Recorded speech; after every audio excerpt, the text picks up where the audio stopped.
Welcome to the Banker Lamp. Please enjoy the video. Press the Home button on your remote once to open the main menu. Use the arrow keys to move through the icons and stop on Settings. Press Enter to open Settings and wait for the menu to load.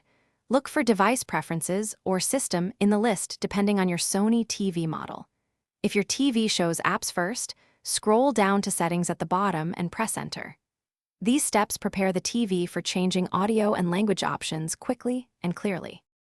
Open Audio or Language within Settings to change movie audio tracks.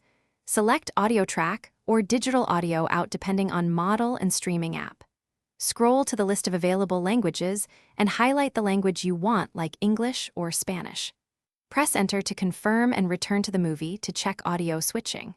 If audio does not change, open subtitles or closed captions and enable them. Then choose a subtitle language to display when the audio remains in the original language.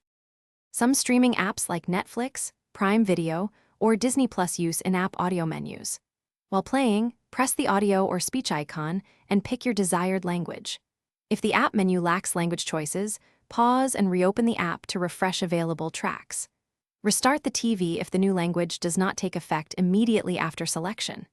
Check for a firmware update in System or About and install it if audio options are missing or limited. These steps. Thanks for watching. If this was helpful, leave a like and consider subscribing. See you next time.